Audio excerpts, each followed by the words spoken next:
G'day guys, welcome to Rumble's fish room. The front door's locked, it's all good. Mrs. has gone out, I've got the house to myself, so I thought what better to do than make a shitty video. Literally a shitty video. Uh-oh. Damn it. My pipe just fell off my pump. So I'm gonna clean the filter. Sorry about the camera angle. I should have done that off camera. I just got the pump out of the koi pond. The other week when I did the water change last week on the koi pond, I actually didn't take the pump out. That's how I pissed the missus off, by leaving shit laying around. So I know I really should set up for the video and then start recording, but instead I'm just going to shake the camera around for 10 minutes while I try to set up the video. So I think I've mentioned it to the members, but not the main channel. My Oscar has a hole in the head. Now, I've just made up a shitload of medicated food. Because I did notice that one of my flower horns has a little bit of stringy poo, and those two things mixed together, one Oscar with hole in the head, and oh, there's a short-finned eel. We might get to see the short-finned eel in this video, because I am going to clean this filter out. I've lost my chain of thought because I just saw the eel.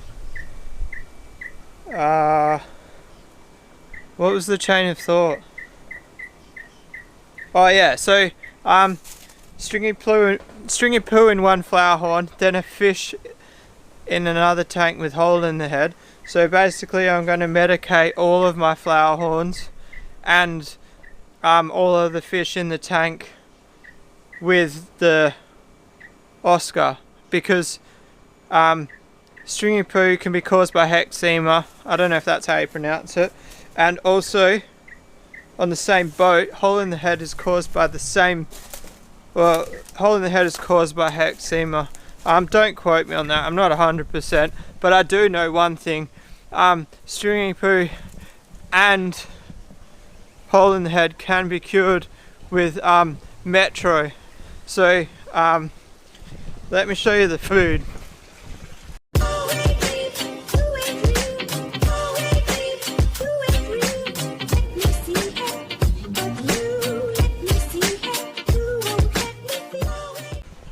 Alright guys, so basically this has got Metro in it, and then I've also got the tetracycline tablets, so I've mixed them together. You're not really meant to get this food in light, so this bucket has actually been living under the chair. So this is, I made up 500 grams. It's got like, I made up a lot of meds, so this really should last me a year or two. Like, there's no reason I need to use all of that. But anyway, let's go have a look at this filter. The point of the whole point behind this, oh, ignore the label guys, I don't actually feed New Life Spectrum anymore. Not because it's bad food, that sounded rude. Just because I don't need to when I've got Extreme.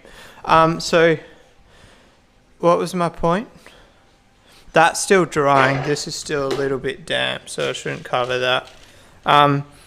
Yeah, so hole in the head can be caused by water quality. I've tested the water and it's good, but I don't like how much organic buildup is in the filter, so we're going to clean that today, and that's the whole reason behind this video. Alright, so you can kind of see here guys, can you see on the camera? So can you see all that organic buildup? That organic buildup is like a good 2 centimeters thick. So that'll be all through this media. So I've got 2 tubs here. All of this media comes out. I don't know what that water is. It doesn't smell bad, so it must be alright. This is my old spirulina culture. It evaporated into nothing. So now I've got to get all these out. I have got cuts on my hands. Who cares? YOLO. I'll put some betadine on the cuts after I finished, just to make sure there's no bacteria. The only problem is Look how much media is in there, and I've got 2 tubs. That's more media than tubs. This might get interesting. This is going to be super hard to film. I do own a tripod. Let's get the tripod, guys. Everybody to the vehicle. Alright guys, so I've got the pump running. Now my plan is pretty much pull the media out and sort of shake it as I'm pulling it out. So that way I'm cleaning it in the filter.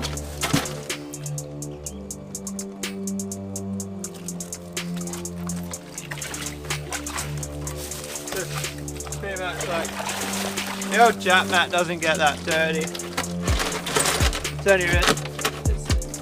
It's only really biological media.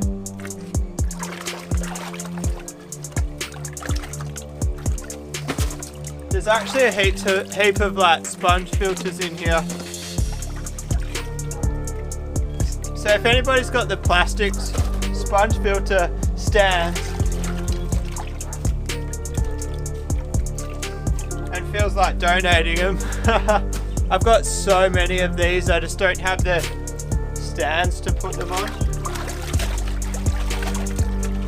That's actually a story. So I think I've told it on the channel before. I went to order 50 sponge filters and they were really cheap. Sorry about the plane. And they were cheap because it was just the sponges, not the housing or whatever you call it. Yeah guys, these are feral. So do you remember how I said I want to do,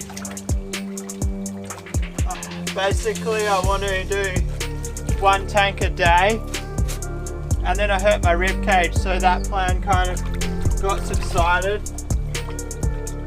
I want to get back into that idea. Man, there's so many snails in this.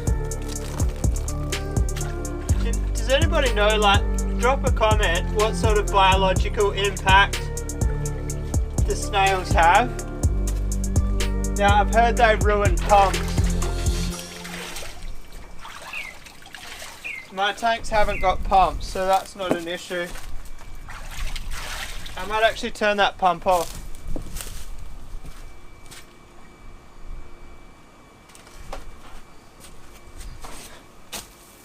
My tanks run on air, so it's not an issue. One thing that's scary, there's actually yabbies in the bottom of this sump. So I'm waiting for my finger to get bitten. And also, because I'm messing it up, I can't see the bottom now. So I'm a little bit nervous.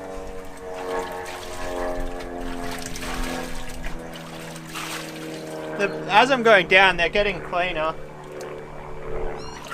Look at this one. This filter's big enough to run the whole tank, hey? 5,000 litre tank, this is the filter that runs it.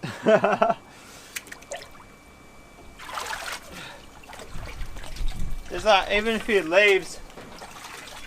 The ants have like nested up here. This is a bad time. Alright, I'm going to turn the camera off for a bit. You don't need a 20-minute video of me cleaning sponges. I'm going to start pulling media out. I'll come back to you guys once I've got the media out. Alright guys, so despite the title, short-finned eel is actually quite a large fish. So I've got quite a small net to catch it. Yes, I should have got a bigger net.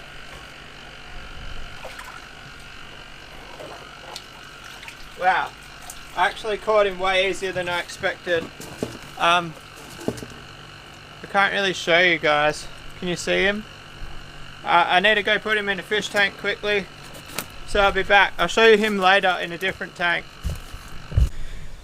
Alright guys, so that's it, empty. I do need to get some water in here ASAP, because there's a couple of yabbies living under there. But pretty much, this is a freezer, if you can't tell.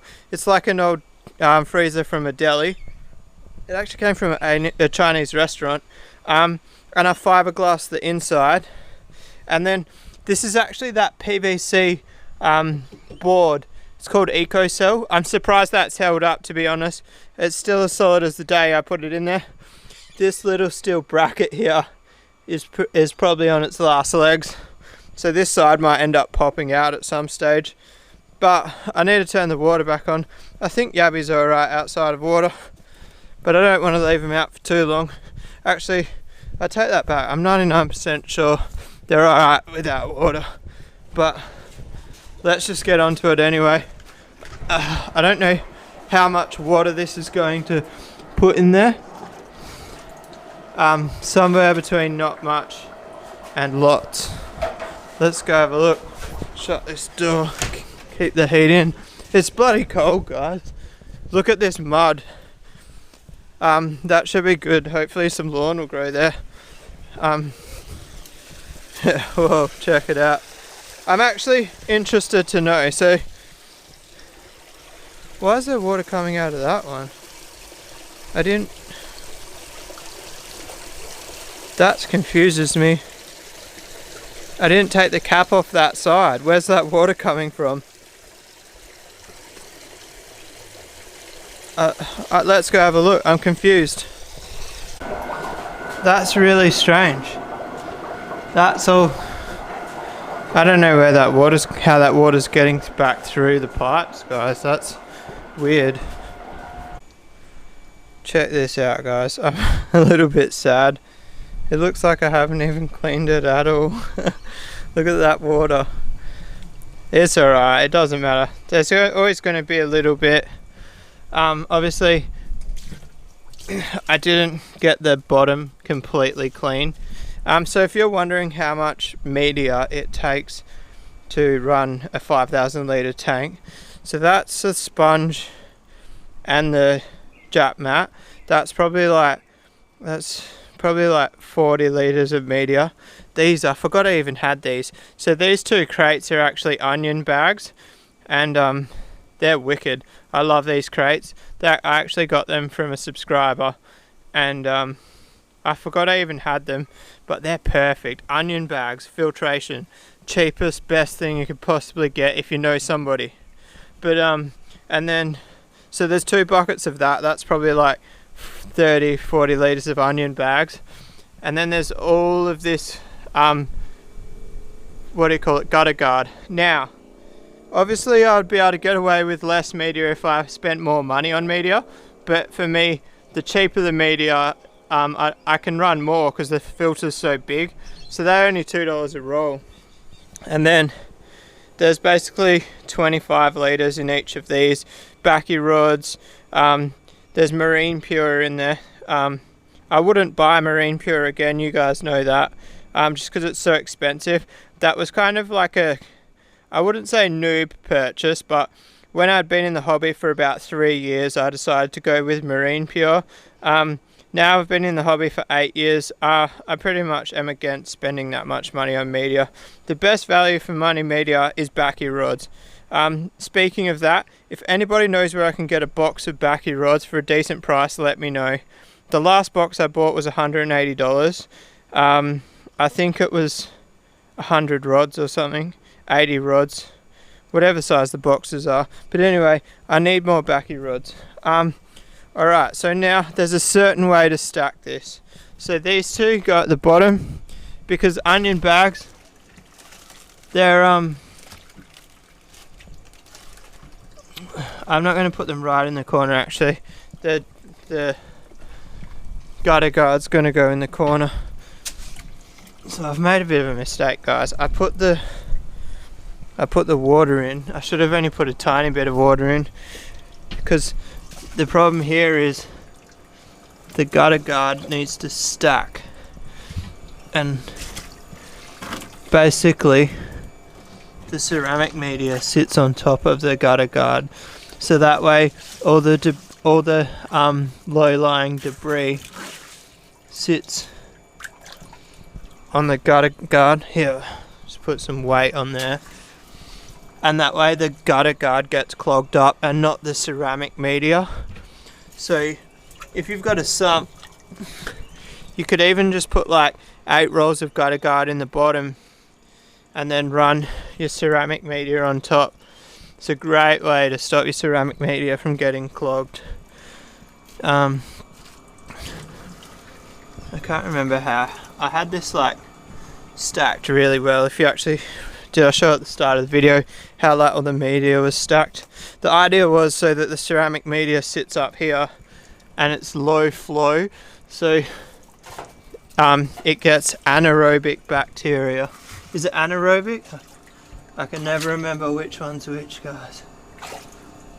But the opposite to the air one, the non-air one.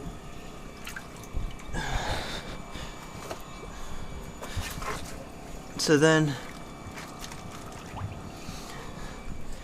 kind of want the onion bags to sit on top. I don't know. I can't remember how I had it stacked, guys. It's a little bit disappointing. The onion bags can go here. Like that. Then this 2 roll can fit down in that gap there. I've got so much room in this stump and I'm still trying to... Oh no, stuck. Is that the last one? Yep. Alright, I think you guys get the idea. Sorry guys, the camera went flat. So, I've restacked this. I don't know where I've gone wrong. There's no more media floating around. I haven't gone wrong, but there's way more room. Like, way more room. Even like that tub there has way more room. What did I do wrong? I don't think I did. I've just stacked it better. Last time I stacked this, it was full of water, so I was trying to get the gutter guard under the ceramic media while the gutter guard was floating. On that note, I might get some more gutter guard for this tank. I could fit another 20 rolls in here. 20 rolls is about $90. That's not too... Hang on, 20, 40... It's only $60. So I might get 20 more rolls. Need some cable tie. Oh, I've got cable ties in my hand. Anyway, I'm going to take the covers off. Alright guys, this is going to remind you of your childhood. Are you ready? It looks like a water slide. I wish I could get the camera in closer, but I really am not risking putting my camera any closer than this. Look, like you can see the bend in there. It looks like the water, it literally looks like a water slide for mini dolls. That's so cool. I'm so fascinated by that. It's the little things that make life interesting, guys. Alright, wow, so this is interesting, guys. Dropping the water level, obviously 100 mil in the fish room, in the tank. So, basically this pipe's 90 millimeters, and we opened up that pipe and that dropped. So about 100 millimeters of water is pretty much this filter full. Now this filter is 800 litres, so we're probably at about 600 litres now. So just the top 100 mil off the what do you call it, Stingray tank is like 600 litres. So that kind of gives you an idea of how big that tank really is. So that means that these water change RBCs are going to get pretty empty by the end of this. Because I need to take about 800 litres, plus the water change system uses 1,000 litres, so there's not going to be any much water left in this by the end of the day. I don't really need to fill it to the full, so I'm doing a little trick here, guys. So these tanks actually drain into the Stingray tank. Now I don't really advocate linked tanks, but I do have a couple that are linked. These tanks here drain into this one, and then this one drains into that one. Obviously I don't advocate linked tanks, but in this case these are all fish that I bred. The red emperors aren't actually, but I've had these for like a very long time. I bred these Bocochromis myself. Everything that flows into this tank, so like all the fry tanks flow into it. I'm very careful. I wouldn't buy new fish and put it into a tank that's linked to that. Now keeping in mind this has caused an issue for me in the past. My polystigma got sick, which made my Bocochromis get sick, so I'm definitely not a huge fan of it. But the main problem is the pond takes such huge water changes, so these tanks actually flow down. These tanks, the nitrates are like 2 to 5 ppm. Like they literally hardly register 5 ppm on the test kits. So the idea is the low nitrate water actually goes into this tank. There's the eel, guys. He's so cool. I think this is his first feature on the channel. Nah, second. I'm pretty sure I got him out of the filter once before, and I put him in here, and he stayed in there for like one night. But anyway, he's like, I don't think I'm going to leave him in with the Bocochromis. I'm worried he's going to eat the Bocochromis at night. So I might take a photo and do a head count and count them in a couple of days. Anyway guys, I'm going to wrap that one up there. I really need to take a shower. I feel like I'm covered in poo. One thing I will state, that filter did not smell. I don't know why. Like when when you clean a big sump, they stink when you drain them. That did not have one. Like even my hands, they don't smell for some reason. I don't know. Maybe it's because the nitrates are so low and it's actually denitrified. I don't know, guys, but that's the cleanest, dirtiest filter I've ever cleaned. Hey. The light sensor's not in the right spot. There we go. So drop a comment below if you know if that's the thing. So remember how I was telling you the top of the filter, I have the ceramic media with low flow to denitrify the water. Between that and the sheer amount of water that gets pumped into the tank, do you reckon that could have something to do with the fact that there's no odor? And also, quickly, happy birthday to Blake. Blake's Aquatics. Go to subscribe to his channel as a birthday present. So if you made it this far into the video, guys, congratulations. I'm pretty proud of you, because this is going to be one of the longest videos I've ever posted. Going by how much I've recorded, I might try and chop it down a little bit, but I probably won't. If you like this video, guys, give it a thumbs up. If you want to subscribe for more, hit that little red button. If you like the longer videos, let me know. Peace out.